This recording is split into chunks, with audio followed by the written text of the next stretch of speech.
दें जो हमेशा चेंज होता रहेगा। उसकी वजह से मैग्नेटिक फील्ड भी चेंज होती रहेगी और दूसरे कंडक्टर में भी करंट इंड्यूस होता रहेगा। इस प्रोसेस को इलेक्ट्रोमैग्नेटिक इंडक्शन कहा जाता है। हम कह सकते हैं इन दोनों ही कंडक्टर के बीच में एक इलेक्ट्रोमैग्नेटिक कपलिंग है। अब इस इलेक्ट्रोमैग्नेटिक कपलिंग को दो तरीके से और भी मजबूत करा जा सकता है।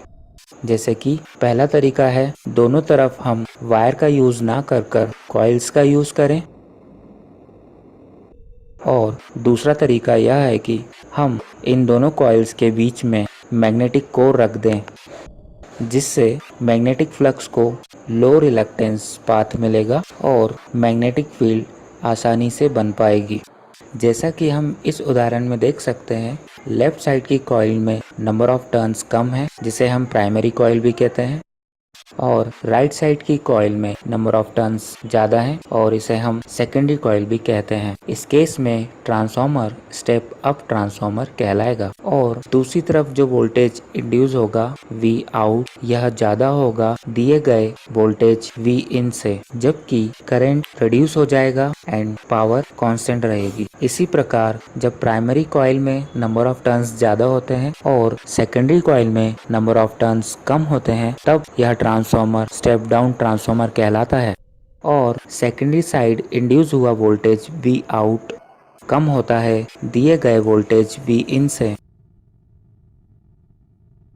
वास्तविक ट्रांसफॉर्मर में जिस कोर का इस्तेमाल करा जाता है वह ठोस नहीं होती। यह बहुत सारी मेटल्स की शीट से मिलकर बनी होती है, जिन्हें लैमिनेशंस भी कहा जाता है।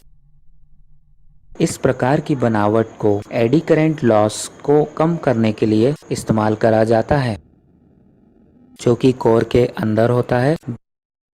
जब कोर के अंदर मैग्नेटिक फील्ड बदलती रहती है, क्योंकि कोर का इस्तेमाल सिर्फ मैग्नेटिक फील्ड को लो रिलक्टेंस पाथ देने के लिए ही किया जाता है, लेकिन कोर के अंदर सर्कुलेटिंग करंट फ्लो होने लगता है, जिससे हीट उत्पन्न होती है और एनर्जी लॉस होती है, जिससे ट्रांसफॉर्मर की इफिशिएंसी कम हो जाती है।